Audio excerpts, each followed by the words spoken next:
Rust और smut disease, ये दो बीमारियों के नाम हैं। दोनों ही फंगल डिजीज़ हैं।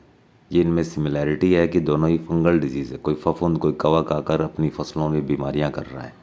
और एग्रीकल्चर के बच्चे इससे ज़्यादा रिलेट कर सकते हैं क्योंकि उनके एग्रीकल्चर बायोलॉजी में ये रबी क्रॉप डिजीज़ के अंदर दिया हुआ है। जब वो रबी फसलों के रोग पड़ते हैं तो वहाँ पर स्मट और रस्ट, ये दो डिजीज़ आती है और बच्चों के लिए बड़ा कंफ्यूजिंग रहता है। तो आज इसी कन्फ्यूज़न को दूर करने के लिए उन्होंने एक लेक्चर सेशन तैयार किया है रस्ट और स्मट के ऊपर। तो बिना किसी देरी के स्टार्ट करते हैं। रस्ट क्या है? रस्ट आपने सुना होगा, जंग लग जाता है लोहे के ऊपर, कोरोजन हो जाता है, या कह सकते हैं किसी मेटल के ऊपर जो ज़्यादा रिएक्टिव होते हैं उनके ऊपर रस्ट लग जाता है, कोरोजन हो जाता है।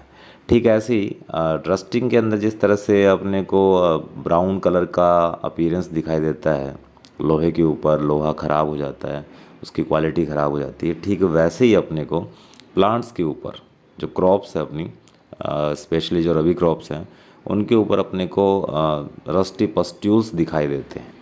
रस्टी पस्ट्यूल्स को आप इस तरह से समझें जिस तरह से अपने फोड़े फुंसी हो जाते हैं अपने स्किन के ऊपर, और जब वो फूटते हैं तो उसमें से मवाद बाहर निकलता है और अपने जो पस्ट्यूल्स हैं या फिर अपने फफोले हैं वो ठीक हो जाते हैं। ठीक ऐसी ही अपीयरेंस है वो पेड़ पौधों के ऊपर अपीयर्ड होते हैं, और स्पेशली रबी क्रॉप जो होते हैं उनके ऊपर अपने को देखने को मिलते हैं।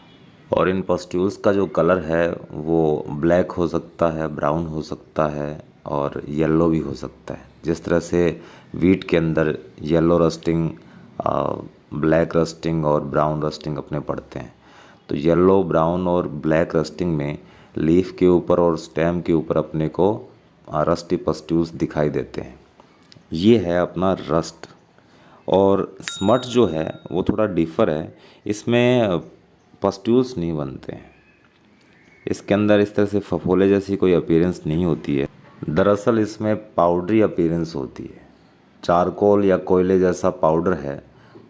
स्पेशली ब्लैक कलर का जो पाउडर है वो एरियल पार्ट्स के ऊपर अपने को दिखाई देता है, और स्पेशली जो अपनी बालियां हैं, स्पाइक्स हैं जो कि और वीट की, वो जली हुई दिखाई देती है। ऐसे लगते हैं जैसे बर्नट अपीयरेंस हो गई है उनके ऊपर, वो जल गए हैं।